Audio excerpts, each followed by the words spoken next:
ಪದವೀಧರ ಕ್ಷೇತ್ರ ಮತ್ತು ಶಿಕ್ಷಕರ ಕ್ಷೇತ್ರದ ನಮ್ಮ ಅಭ್ಯರ್ಥಿಗಳು ದೇವೇಗೌಡ ಮತ್ತು ನಾರಾಯಣಸ್ವಾಮಿ ಅವರ ಚುನಾವಣೆಯ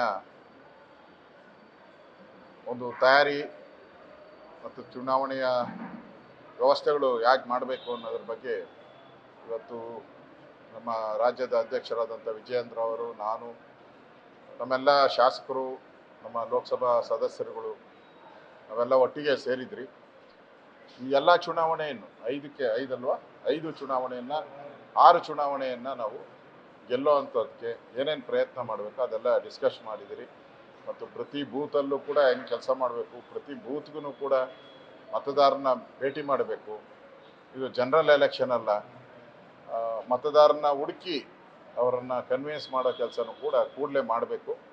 ಇನ್ನೆರಡು ದಿನದೊಳಗಡೆ ಎಲ್ಲ ವಿಧಾನಸಭಾ ಕ್ಷೇತ್ರದಲ್ಲಿ ಸಭೆಗಳನ್ನು ಮಾಡಬೇಕು. ಪ್ರತಿ ಬೂತ್ಗೆ ಒಬ್ಬೊಬ್ಬರನ್ನ ಇನ್ಚಾರ್ಜ್ ಮಾಡಿ ಚುನಾವಣೆಯನ್ನು ವ್ಯವಸ್ಥಿತವಾಗಿ ಮಾಡಬೇಕು ಅನ್ನೋ ದೃಷ್ಟಿಯಿಂದ ಇವತ್ತು ಸಭೆಯನ್ನು ಕರೆದು ಎಲ್ಲರಿಗೂ ಸಲಹೆ ಸೂಚನೆಗಳನ್ನು ನಾವು ಕೊಟ್ಟಿದ್ದೀವಿ. ಓಕೆ, ಆಯ್ತನಪ್ಪ. ಪರಿಷತ್ಗೆ 11 ಸ್ಥಾನ ಚುನಾವಣೆ ನಡೆಯುತ್ತಲ್ಲ, ಸೋತವ್ರಿಗೆ ಪರಿಷತ್ ಸ್ಥಾನ ಕೊಡಬೇಕು ಅನ್ನುವಂಥ ಚರ್ಚೆ ನಡೀತಾ ಇದೆ. ಯಾರ್ಯಾರಿಗೆ ವಿರೋಧನೂ ಬರ್ತಾ ಇದೆ, ಯಾಕೆ ಇಲ್ಲ? ಆ ಥರದ್ದು ಯಾವುದು ಚರ್ಚೆ ಏನು ಇನ್ನೂ ಪ್ರಾರಂಭ ಆಗಿಲ್ಲ. ಅದೆಲ್ಲ ನಮ್ಮ ಕೇಂದ್ರದ ನಾಯಕರು ಈಗಾಗಲೇ ಪಟ್ಟಿ ಕೇಳಿದ್ದಾರೆ, 3 ಜನದ ಪಟ್ಟಿ ಒಂದೊಂದು ಕ್ಷೇತ್ರಕ್ಕೆ. ನಮಗೆ ಸಿಗುವಂಥದ್ದು 3 ಇರ್ಬೋದು ಮೋಸ್ಟ್ಲಿ. ಅದ್ರ ಬಗ್ಗೆ ನಮ್ಮ ಕೇಂದ್ರದ ನಾಯಕರ ಜೊತೆ ಪಟ್ಟಿಯನ್ನು ಕಳಿಸ್ತೀನಿ, 3 ಜನದ್ದು. ಕೇಂದ್ರದ ನಾಯಕರು ಇದೆಲ್ಲವನ್ನು ನೋಡಿ ಅವರು ತೀರ್ಮಾನ ಮಾಡ್ತಾರೆ. ಈಗಲೇ ಯಾರಿಗೂ ಕೂಡ ಸೋತವ್ರಿಗೆ ಕೊಡಬೇಕು, ಗೆದ್ದವ್ರಿಗೆ ಕೊಡಬೇಕು ಅನ್ನೋ ಮಾನದಂಡ ಎಲ್ಲೂ ಫಿಕ್ಸ್ ಆಗಿಲ್ಲ. ಮತ್ತು ಆ ಥರದ್ದೇನು ಗೊಂದಲನೂ ಕೂಡ BJPಯಲ್ಲಿ ಇಲ್ಲ.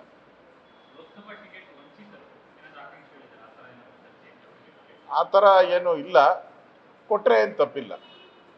ಈಗ ಮತ್ತೆ ಫೋನ್ ಟ್ಯಾಪಿಂಗ್ ರಾಜಕೀಯದಲ್ಲಿ ಈ ಬಾರಿ DK ವಿರುದ್ಧ HDK ಆರೋಪ ಮಾಡಿದ್ದಾರೆ. ಹಿಂದೆ HDK ವಿರುದ್ಧ ಯಡಿಯೂರಪ್ಪ ಆರೋಪ ಮಾಡಿ CBI ಕೊಟ್ಟಿದೆ. ಈಗ ಕಾಂಗ್ರೆಸ್ ಸರ್ಕಾರದ ಮೇಲೆ HDK ಅವರು ಆರೋಪ ಮಾಡಿದ್ದಾರೆ. ಈ ಆರೋಪಕ್ಕೆ BJP ಸಮರ್ಥನೆ ಇದೆ, BJP ಬೆಂಬಲ ಅಂತ.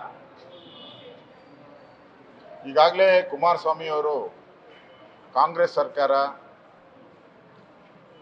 ಫೋನ್ ಟ್ಯಾಪಿಂಗ್ ಅನ್ನು ಮಾಡಿದೆ ಅಂತ ನಂಬರು ಹೇಳ್ಬಿಟ್ಟಿದ್ದಾರೆ. 40 ಜನರು ಫೋನ್ ಟ್ಯಾಪಿಂಗ್ ಮಾಡಿದ್ದಾರೆ ಅಂತ ನಂಬರು ಹೇಳಿದ್ದಾರೆ. ಸೊ ಕುಮಾರಸ್ವಾಮಿ ಅವರು ಮಾಜಿ ಮುಖ್ಯಮಂತ್ರಿಗಳು, ಅವ್ರಿಗೆ ಸರ್ಕಾರ ನಡೆಸಿರೋದ್ರಿಂದ ಹಲವಾರು ಅಧಿಕಾರಿಗಳು, ಪೊಲೀಸ್ ಅಧಿಕಾರಿಗಳು ಅವ್ರಿಗೆ ಸಂಪರ್ಕದಲ್ಲಿರ್ತಾರೆ, ಸ್ನೇಹನೂ ಇರ್ತದೆ ಮೋಸ್ಟ್ಲಿ. ಅಲ್ಲಿಂದ ಅವ್ರ ಮೆಸೇಜ್ ತಗೊಂಡು ಅವರು ಹೇಳಿರ್ಬೋದು. ನನ್ನ ಪ್ರಶ್ನೆ ಏನು ಅಂತ ಹೇಳಿದ್ರೆ, ಇದೆಲ್ಲ ಮಾಡುವಂಥದ್ದು ಅಕ್ರಮ. ಮೂಲತಃ ಚೈನಾಯಿಂದ 40-50 ಲಕ್ಷ ಕೊಟ್ಟರೆ ನಿಮಗೆ ಈ ಥರ ಟ್ಯಾಪ್ ಮಾಡೋವಂಥ ಮಿಷಿನ್ಗಳು ಬೇಕಾದಷ್ಟು ಅಕ್ರಮವಾಗಿ ಸಿಗುತ್ತೆ. ಅದು ಯಾರ್ಯಾರ ಮನೆಯಲ್ಲಿದೆ, ಎಲ್ಲೆಲ್ಲಿದೆ ಅಂತೇಳಿ ಪತ್ತೆ ಹಚ್ಚಿಬಿಟ್ರೆ ಕರ್ನಾಟಕದಲ್ಲಿ ಯಾರ್ಯಾರ ಮನೆ ಇದೆ, ಯಾಕಂದ್ರೆ 40-50 ಲಕ್ಷ ಅಂದರೆ ಈಸಿಯಾಗಿ ತಗೊಂಡ್ಬಿಟ್ಟಿರ್ತಾರೆ. ಅದನ್ನು ಟ್ಯಾಪ್ ಮಾಡೋಕ್ಕೆ ಈ ಥರ ಮಾಡ್ತಾರೆ. ಈ ಥರ ಟ್ಯಾಪ್ ಮಾಡೋವಂಥದ್ದಕ್ಕೆ ಅದಕ್ಕೆ ಉಪಯೋಗ ಮಾಡ್ಕೊತದೆ. ಫಸ್ಟು ಸರ್ಕಾರ ನಾವೇನು ಟ್ಯಾಪೇ ಮಾಡಿಲ್ಲ ಅಂತಂದರೆ ಈ ಥರದ ಮಿಷನ್ಗಳು ಕರ್ನಾಟಕಕ್ಕೆ ಎಷ್ಟು ಬಂದಿದೆ, ಯಾವಾಗ ಬಂತು, ಯಾರ್ಯಾರ ಮನೆಯಲ್ಲಿದೆ ತಿಳ್ಕೊಂಡ್ರೆ ಗೊತ್ತಾಗ್ತದೆ.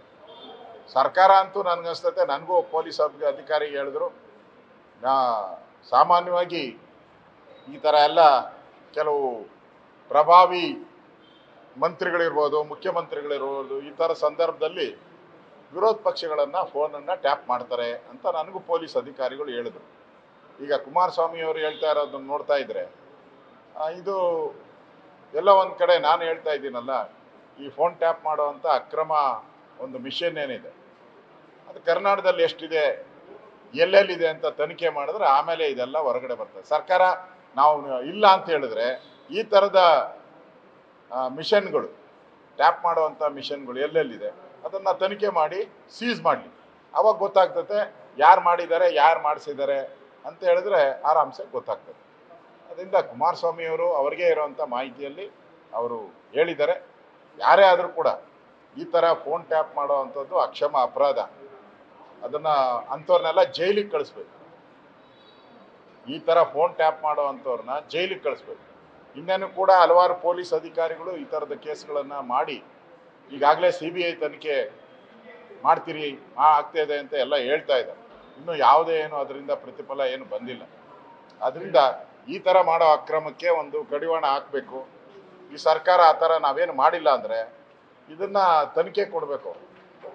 CBI ತನಿಖೆ ಕೊಟ್ಟರೆ ಎಲ್ಲೆಲ್ಲಿ ಈ ಥರ ಮಿಷಿನ್ ಬೇರೆ ಯಾಕೆಂದರೆ ಬೇರೆ ದೇಶದಿಂದ ಬಂದಿರೋದ್ರಿಂದ ಈ ಲೋಕಲ್ ಪೊಲೀಸರು ಏನು ಮಾಡೋಕ್ಕಾಗಲ್ಲ. ಇದು CBI ತನಿಖೆ ಕೊಡಲಿ. ಸರ್ಕಾರ ಇದನ್ನು ನಾವು ಮಾಡೇ ಇಲ್ಲ ಅಂತ ಧೈರ್ಯವಾಗಿ ಎದೆ ಮುಟ್ಟಿ ಹೇಳ್ತೀರಿ ಅಂತ ಹೇಳಿದ್ರೆ ಇದನ್ನು CBI ತನಿಖೆ ಕೊಡಿ.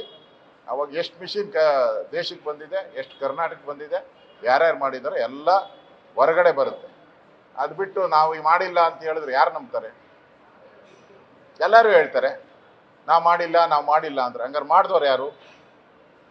ಈ ಯಕ್ಷ ಪ್ರಶ್ನೆ ಎಲ್ಲರ ಮುಂದೆ ಇದ್ದೇ ಇದೆ.